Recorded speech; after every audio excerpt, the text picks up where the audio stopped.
Hi, I'm so excited to share with you today the following webinar, Cancer During COVID, Advanced Planning. This presentation will answer the question, how can I make sure my wishes are upheld? Although I am a lawyer, today's presentation is not legal advice. This presentation also does not establish an attorney-client relationship.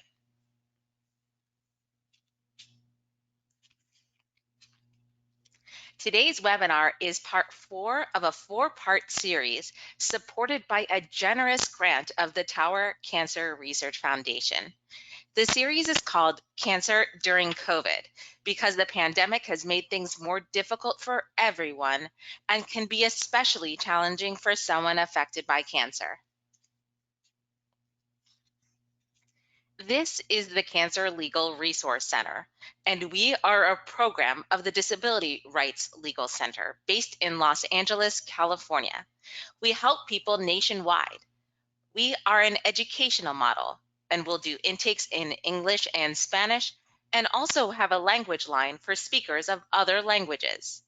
All of our services are confidential. People often ask, what does cancer have to do with the law? This is a list of some cancer-related legal issues. Cancer affects the patient, survivor, families, healthcare professionals, and impacts many different areas of the law. If someone has a legal question and is affected by cancer, whether or not the topic is listed here, they can contact the CLRC for more information.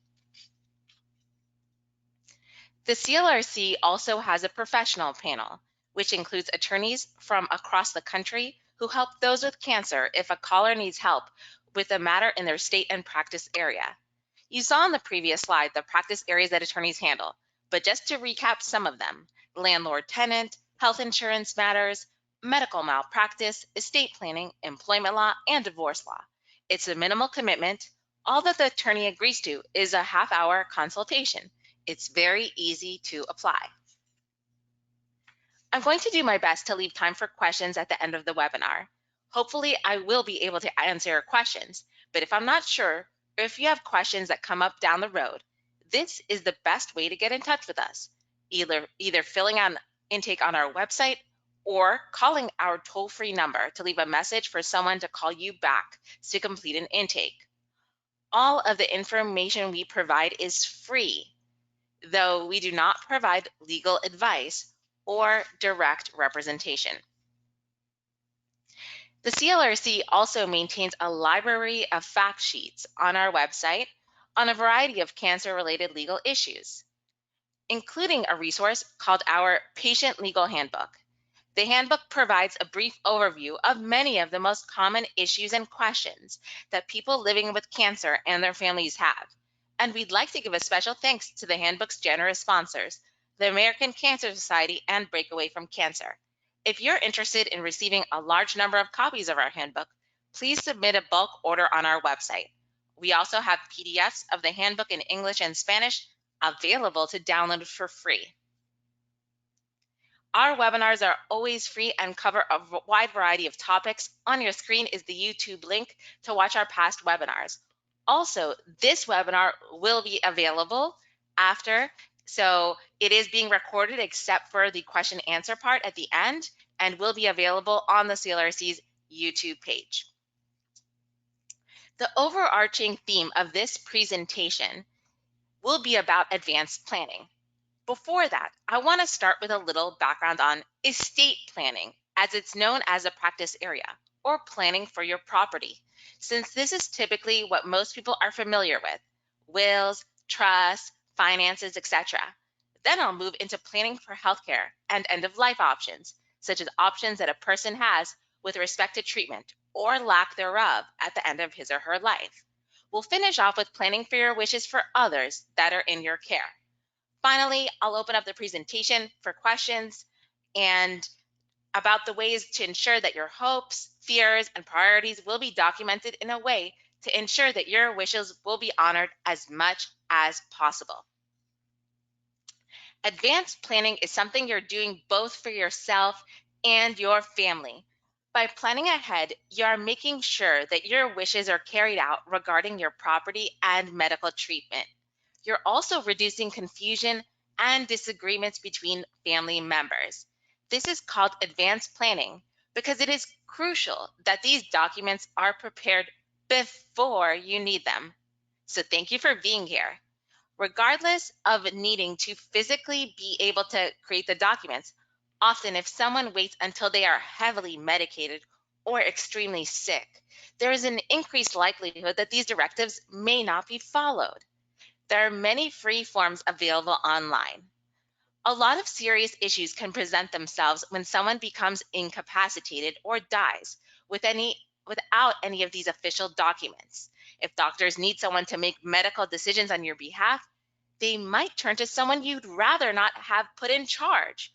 Or the person they ask might not actually know your wishes or might feel uncomfortable, either because of their own beliefs or because of pressure from other family members and loved ones. To ensure your wishes are upheld and to make decisions easier on loved ones, make sure you create these documents before they're needed. One thing to keep in mind is that estate planning laws vary from state to state. Talking about death or even worst case scenarios can be difficult for some people. Even those who are often comfortable talking about it might not realize how important it is to have their wishes actually written down in official documents like advanced healthcare directives, powers of attorney, wills, and/or trusts. So I want to start this presentation with a practical, if even obvious, tip.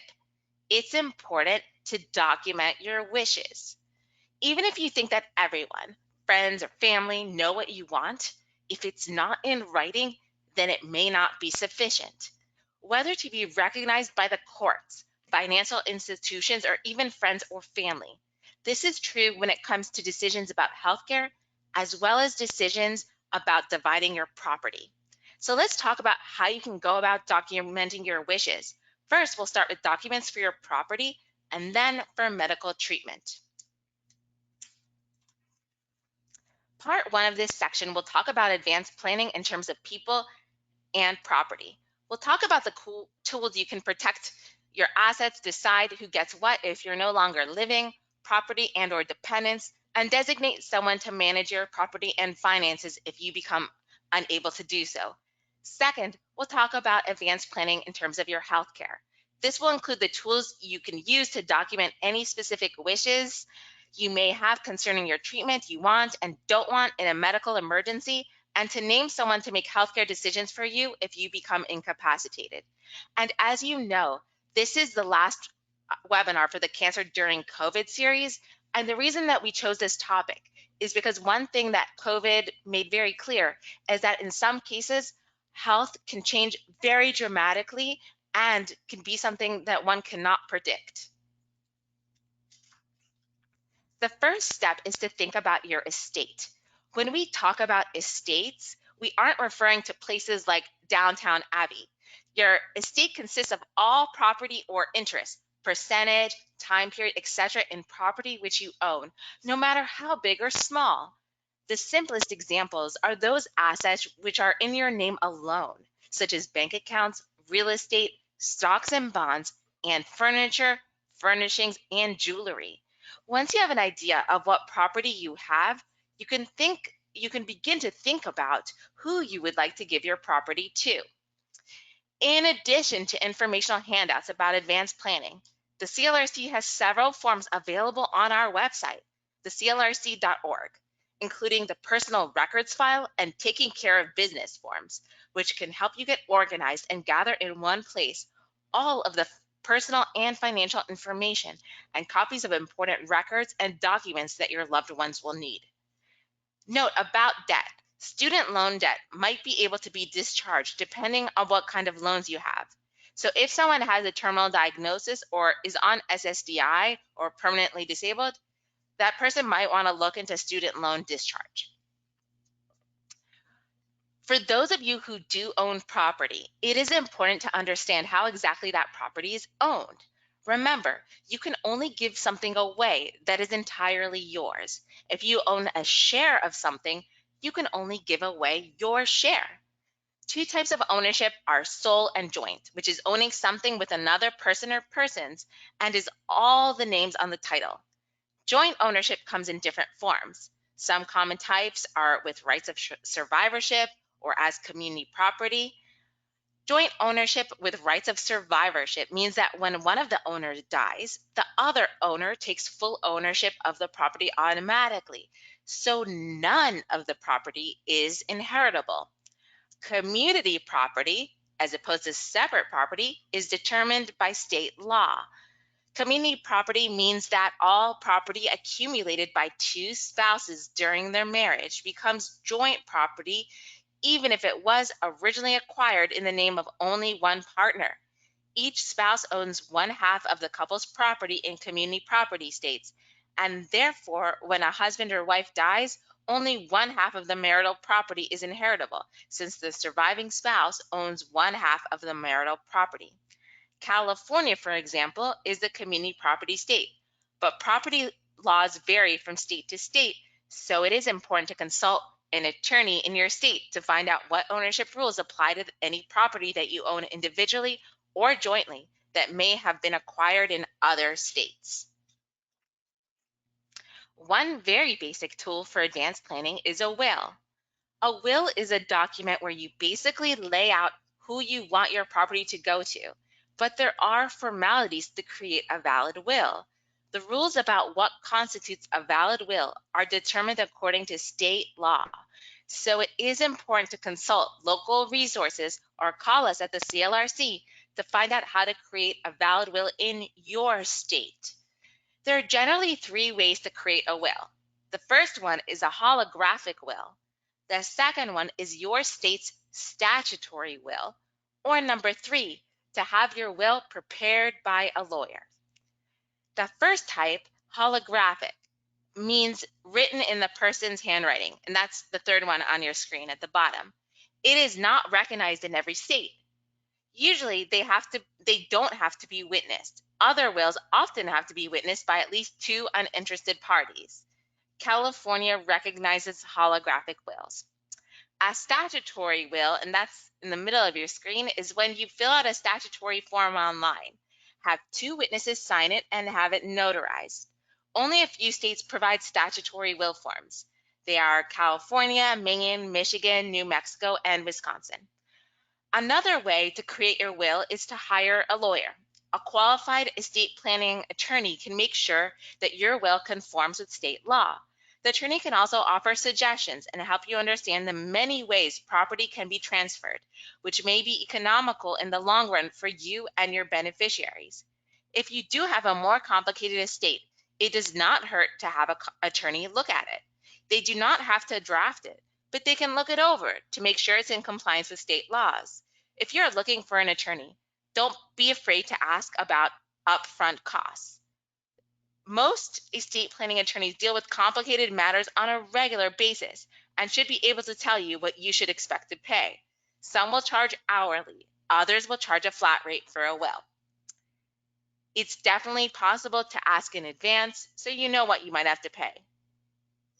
Also, this is a good time to also think about making plans for minor children if you have any. They can be put in a will, or you might want to consider naming a joint guardian now while you're still alive so the transition is more seamless. Also, it's a good idea to plan ahead for pets. Guardianship is a court proceeding in which a judge gives someone who is not the parent custody of a child or the power to manage the child's property, called estate or both. The court looks at what is in the best interest of the child to make sure the child is raised in a safe, stable, and loving environment. You can write a letter naming a guardian for your children and keep it with your important papers, or write it in your will, who you want to be the guardian of your children when you pass away. The court will try to appoint the person you wanted, but the court will also consider what is best for your child and will ask the child what he or she wants. The other option is setting up a joint guardianship right now.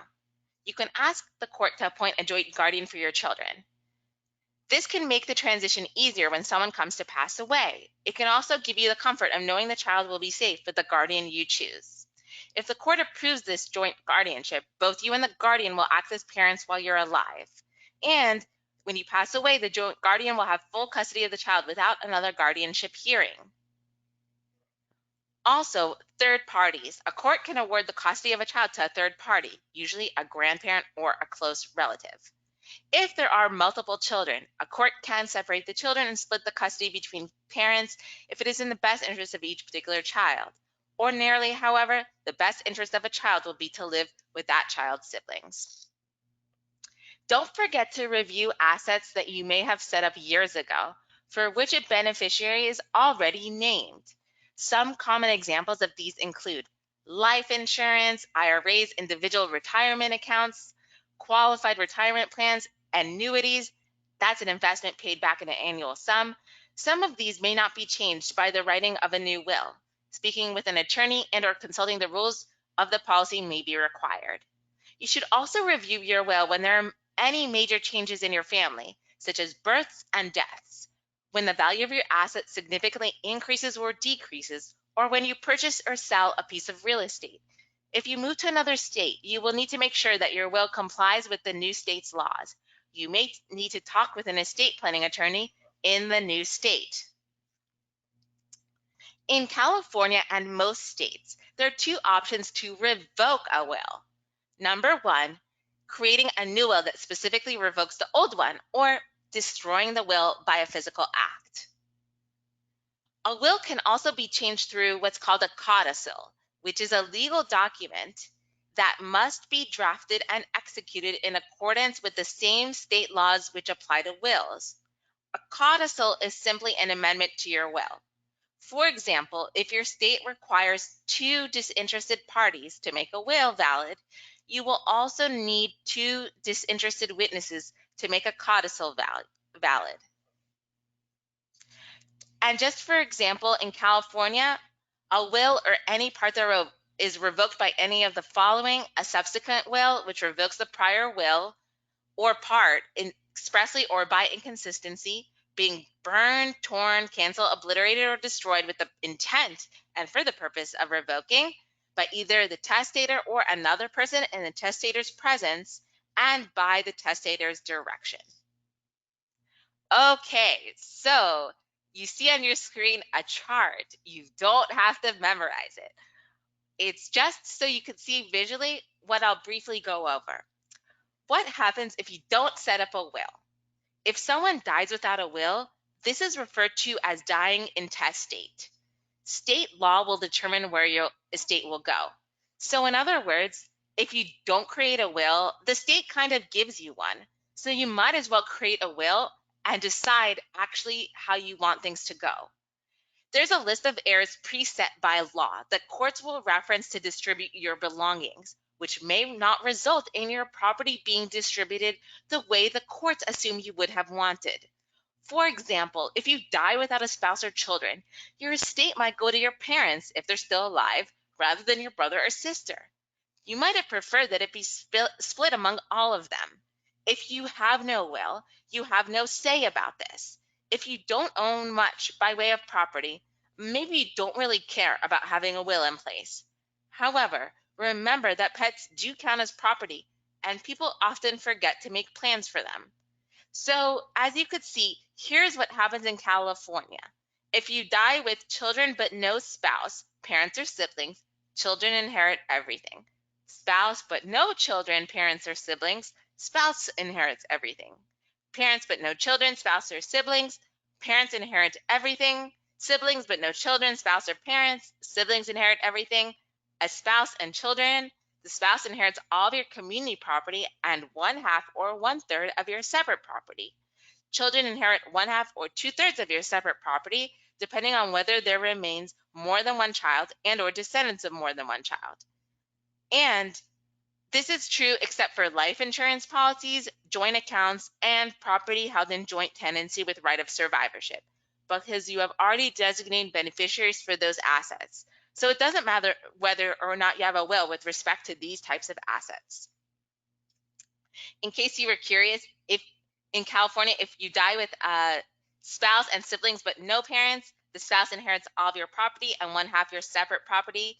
Siblings inherit one half your separate property, and if you die with a spouse and parents, the spouse inherits all of your community property and one half of your separate property. Parents inherit one half of your separate property. Again, you don't have to memorize everything. It's really just a way to see how it works. And I put on your screen some basic points to take away. Probate is the legal process in which an estate is administered. In addition to making sure that the executor correctly distributes your property to your heirs and beneficiaries, it provides for the determination of the validity of your will, if any, and of the claims by creditors against your assets at your death. Regardless of whether you have a will or not, your estate will likely go through probate following your death.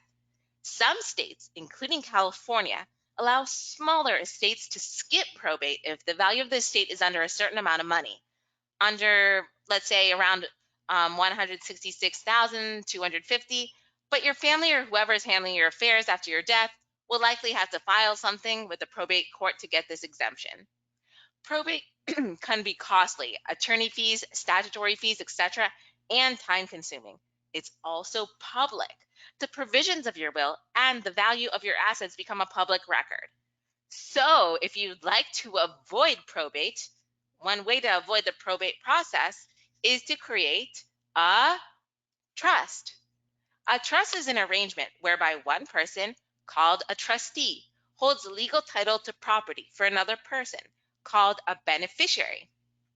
There are many types of trusts. You can create them separately while you are alive, a living trust, or through your will, a testamentary trust. The main advantage of a living trust is that it avoids having a family going to probate court after a death. There are costs you have to pay upfront to establish the trust, but when you compare those costs to probate costs, it may be less expensive in the long run. It is important to consult with an accountant or a tax attorney when preparing a trust. An attorney may charge by the hour or a flat rate to create a trust. Again, you can definitely ask in advance whether that attorney charges for the hour or get a sense of a flat rate and also how much it might cost. Some common trusts include a charitable remainder trust, where the remainder of trust property which is left over upon your death goes to charity. A testamentary trust is one that you set forth in your will to provide for your children or others who need management of their assets. And then we have the most common type of trust, the living trust. A living trust is a written agreement as opposed to a trust provision included in a will called a testamentary trust, where you name beneficiaries and include instructions on how you want your property distributed to your beneficiaries upon death. You are called the trustor.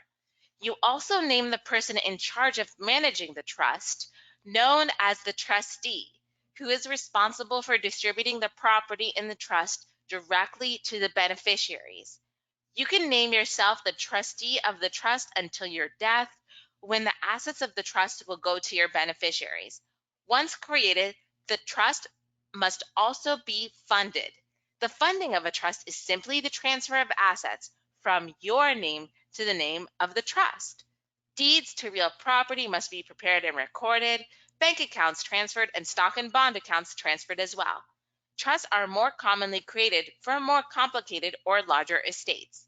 A living trust is more expensive to have drafted than a will and requires more effort to set up, but there is no court supervision of this distribution process like there is under a will, so this can be faster and less expensive than distributing assets under a will. If you have a living trust, you may still want a will known as a pour-over will.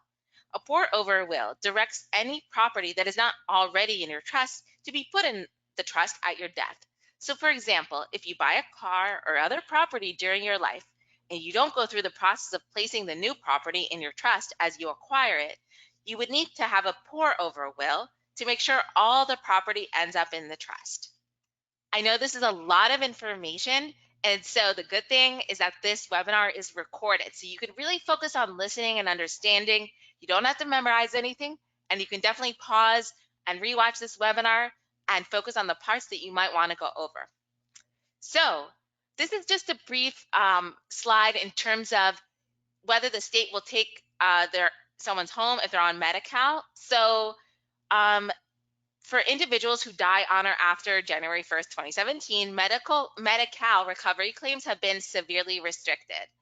The new recovery law prohibits claims on the estates of surviving spouses and registered domestic partners, limits recovery to those 55 years of age or older to nursing home and community-based services, limits recovery to only those assets subject to probate under California law, restricts the amount of interest the state can charge on liens, requires the state to waive the claim as a substantial hardship when the estate is subject to recovery is a homestead of modest value, and requires the state to provide a current or former beneficiary or their authorized representative a copy of the amount of the Medi-Cal expenses that may be recoverable.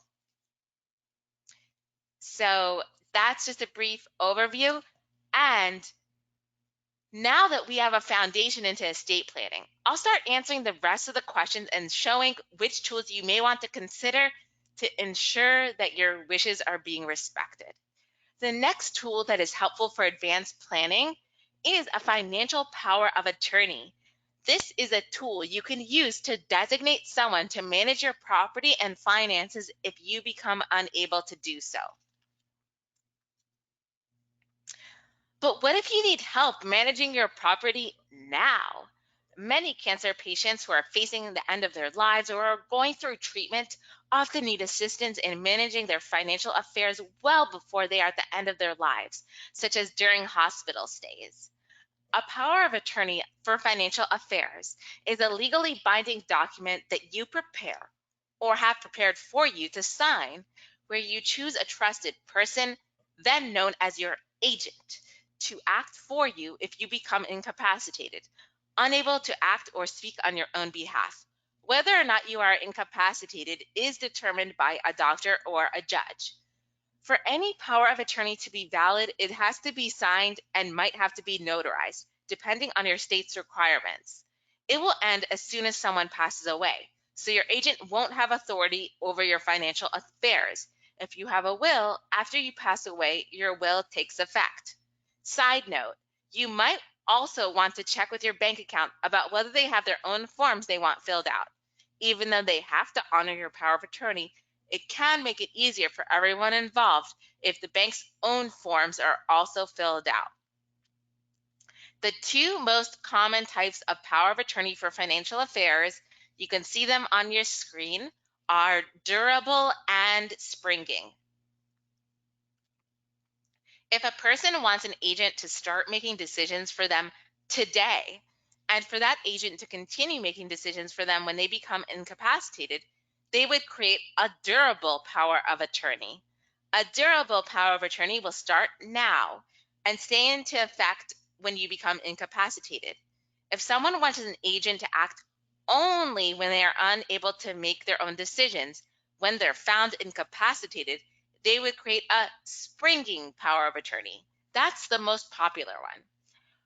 Whether or not someone is incapacitated is determined by a doctor or judge, as I said, and that person they choose to be their agent doesn't get to start making decisions for them until they are a judge, until either a judge or a doctor determines that they are incapacitated. Next question. A financial power of attorney should give someone the power to pay your bills and make some financial decisions. If you or your agent shares a copy of the power of attorney document with bank employees, they should honor the document and allow your agent to stand in your shoes to handle your bank transactions. Think about other financial relationships and accounts and see whether they have a different process for power of attorneys or allow others to access or manage your accounts. But there are still areas where it might not be sufficient or you'll get pushback. If you do, here are some tips. For example, here's a question. My family member signed a power of attorney, also called POA, but when I took it to the bank or credit union, I was told the POA has to be on the bank or credit union's form. What can I do? As long as the power of attorney follows the laws of your state, banks, credit unions, and other third parties should accept it. Ask to speak to the branch manager, a supervisor, or an attorney for the bank or credit union. Many state laws require banks and credit unions to accept power of attorneys except under certain circumstances.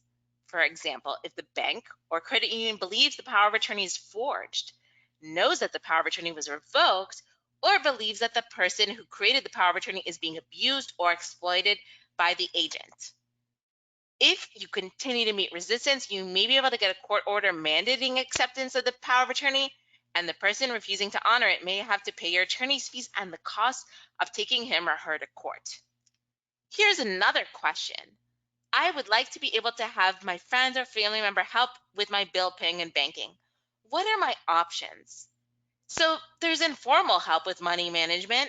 If you're still able to handle your banking and bill paying, but would like some help going through bills and budgeting, a friend or a family member can review your bills with you and help you figure out which ones to pay and when. Under this arrangement, you still sign your checks and no one else is authorized to make account transactions. If you have no friends or family members to help you with informal money management, there are organized programs that provide trained staff members or volunteers to help. To locate a money management program in your area, you can try contacting your local area agency on aging. You might also be able to find a money management program with other resources for older Americans by contacting an elder care locator.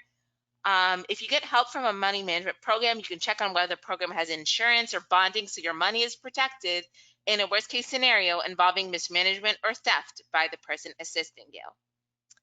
Now, there's also a power of attorney for finances. You can name a friend or family member to act on your behalf by creating or signing a document called a power of attorney or durable power of attorney.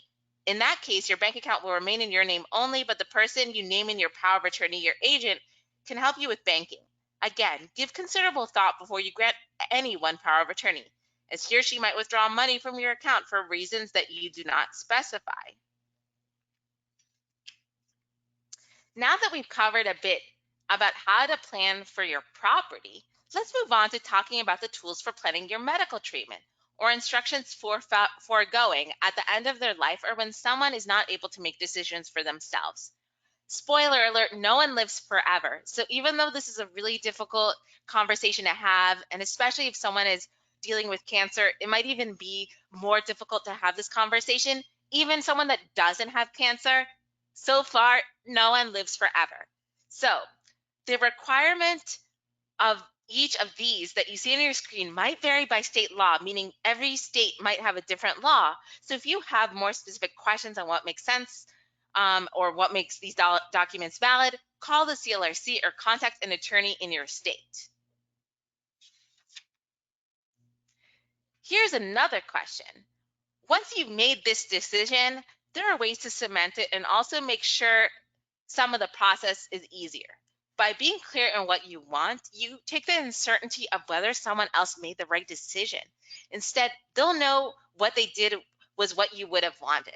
So it's actually even more compassionate for the other person because they know that they're fulfilling your wishes. Advanced healthcare directives.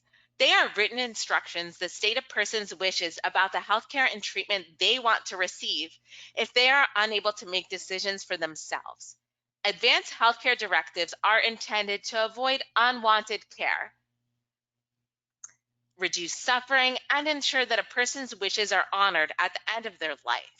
For example, you can state your desires regarding life-sustaining or life-prolonging medical treatment or pain relief.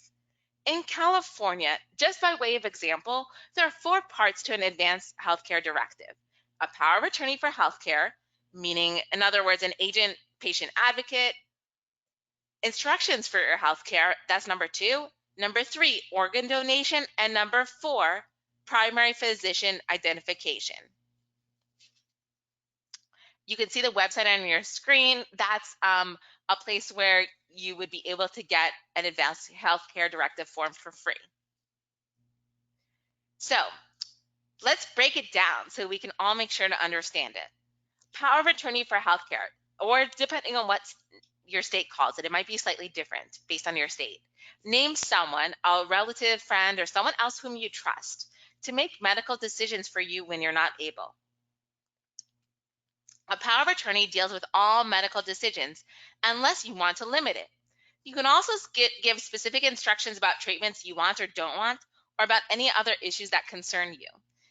This person has to be a family member or friend who is at least 18 years old. Can't be your doctor or someone who works at your hospital or clinic unless they're your family member. So, what qualities do you want to look for in a person who you are going to name your agent? Well, you might want to name someone who is trustworthy, someone who shares your values, someone you've talked to about what your end of life wishes are. You probably don't want to name a parent, as making some of those decisions can be extremely difficult for parents. What kind of decisions can my medical decision maker make? Well, they can agree to, say no to, change, stop, or choose doctors, nurses, and social workers, hospital, clinics, or where you live, medication, tests, or treatments, what happens to your body and organs after you die, and your decision maker will need to follow the healthcare choices you make in part two. And so far, we've gone over part one. So, what's part two?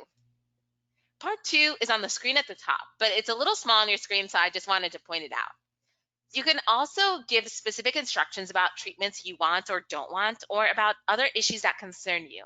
You may wish to think ahead about things you might want to include in individual instructions. The living will in California, and I'm just using California as an example, is called instructions and states your wishes regarding life-sustaining or life-prolonging medical treatment. Most states include these types of instructions in their medical durable power of attorney forms. So California does not recognize separate living wills as legally binding. So maybe somebody wants CPR but no ventilator. That's something you can put in the individual instructions, also relating to a feeding tube or something else.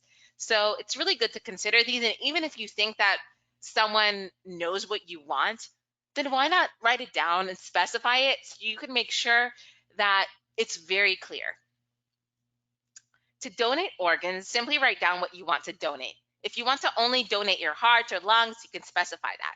If you want to donate all your organs and tissue, you can do that too. Not all states have organ donation as part of their advanced directives, and usually you register to become an organ donor through your state's DMV.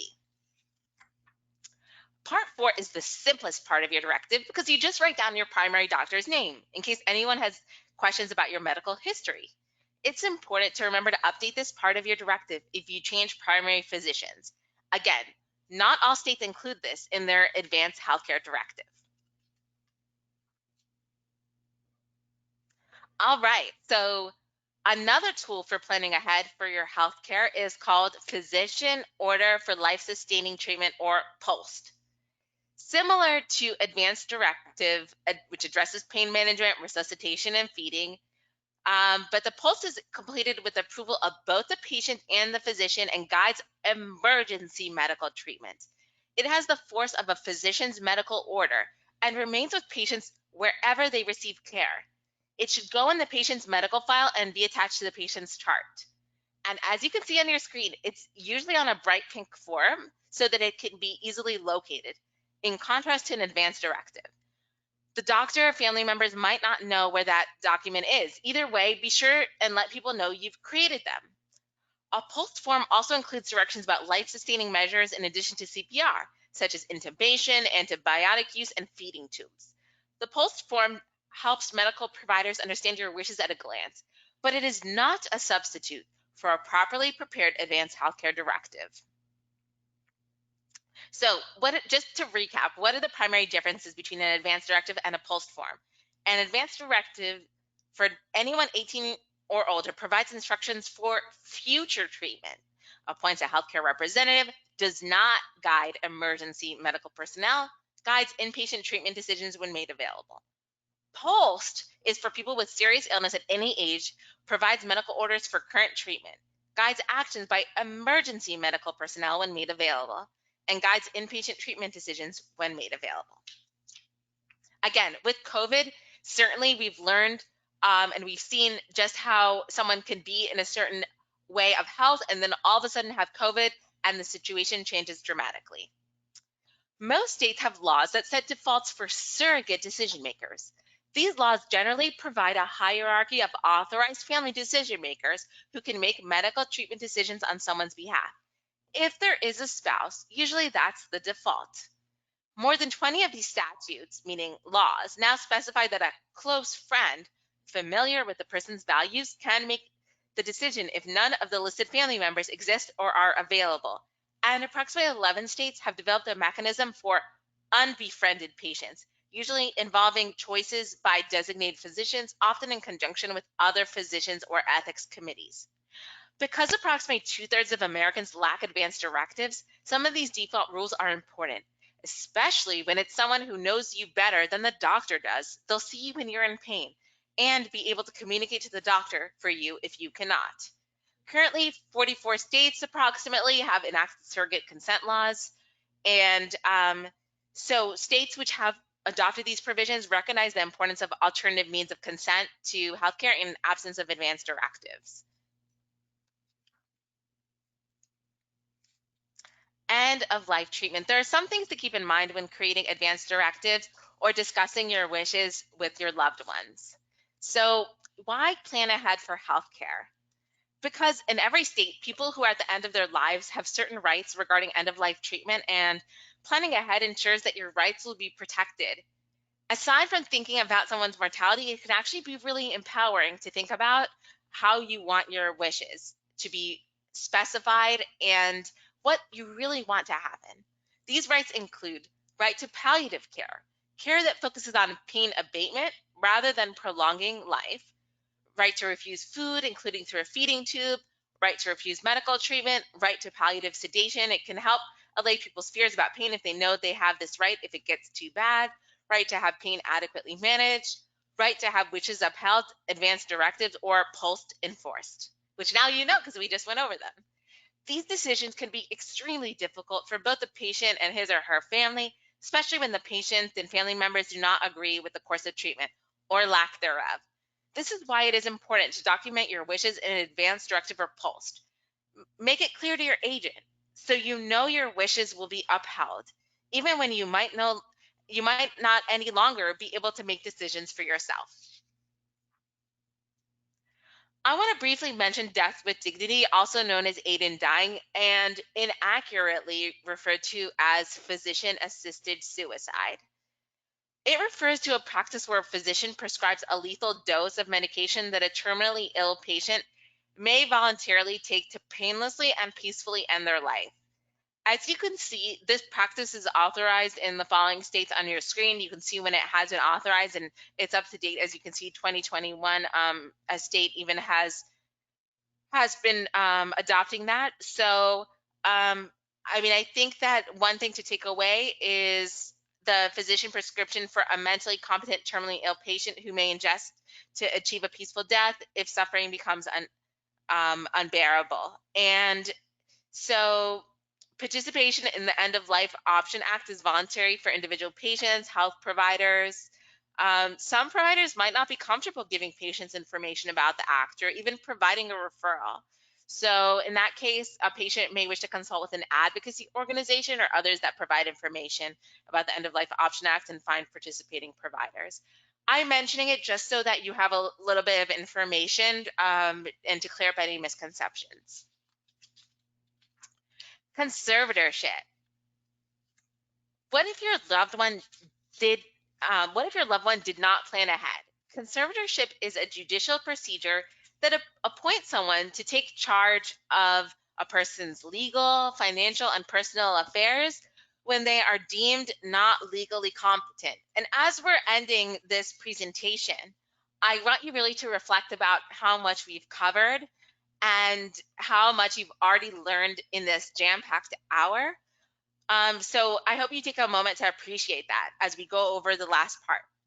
To create conservatorship, a petition may be submitted to the court by someone who is asking to be appointed as the conservator, generally a spouse or relative or friend or of proposed conservatee or an interested state or local agency. The petition must contain information on why the individual cannot manage his or her financial affairs or make decisions concerning his or her personal care. The court will conduct an investigation and hold hearings to determine if the person is incapacitated and whether appointment of a conservator is required. Now, you may have heard about this and conservatorship in connection with Britney Spears. That's just an example in the news. But certainly there are resources on your screen. I'm going to pause for a moment so you can take it down. caring connections, and there's advanced healthcare directive forms for every state, compassionate choices, there's end of life counseling. And so again, these are just resources. We're not endorsing a particular resource. And like I said before, this webinar is being recorded. So if you want to come back and just pause on this screen and take down a website, or just look at it, then it's definitely available, because we are the Cancer Legal Resource Center, so we always make sure to provide resources. Here's a practical tip. Talking about death can be difficult for some people. Even those who are often comfortable talking about it, they might not realize how important it is to have their wishes actually written down in official documents, some of which we learned today, and actually all of them. Advanced healthcare directives, powers of attorney, wills, and their trusts. It is important to document your wishes. Even if you think that everyone, friends, or family knows what you want, if it's not in writing, then it may not be sufficient. This is true when it comes to decisions about healthcare, as well as decisions about dividing your property. Hopefully, the information you learned today has inspired you to reassess your previous advanced planning documents, or get some set up as soon as possible. And if you have general questions about today's presentation or need some clarification, I'll stop the recording in just a moment and take time for questions. And also, if you have questions about your specific legal matter as it relates to cancer, and especially wills and trusts and advanced planning lends itself to sometimes very specific questions. So in that case, please call our intake line so we can take a look at your issue and provide you with specific resources and customized solutions and referrals. Again, we will be providing you resources, not drafting you a will. But as I said in the beginning of the presentation, we do have professional panel members who are attorneys. So if one is relevant to your situation, in other words, that they practice in the area in which you need help, and they're licensed in your state, we will gladly provide a referral to professional panel attorney. They are attorneys that have specifically volunteered to help those that have contacted the Cancer Legal Resource Center, and they volunteer a half hour for free, and they are experienced in the area in which you need help. And that way you have the resources provided from the CLRC as well as their information, and you know that they're familiar with and want to help those affected by cancer. So thank you so much for your time. If you will give me a moment, I will stop the recording, and then we'll have some time for questions. I wanted to make sure to get you in and out within the hour, so you have some time left in your hour to go about your day. And of course, there's a lot of information in advanced planning and the Cancer During COVID series. Thank you so much. If you've tuned into all the webinars, if you haven't, each one is standalone, and you can access each one on the CLRC's YouTube page. And you don't have to watch them in a particular order, and they're all free. So you can watch them anytime, even in the middle of the night, or even during the day, anytime. They talk about different related resources. And even though the pandemic is easing up, the issues, the legal issues as a result of the pandemic, as well as protections in the law, still remain and are especially important for those affected by cancer. But these are resources that can be helpful to anyone to understand. So again, thank you so much for your time, and I'll stop the recording and take time for questions. If you've already submitted questions, great. If you haven't, you can feel free to type them in the chat, and I'll do the best as I can to answer them.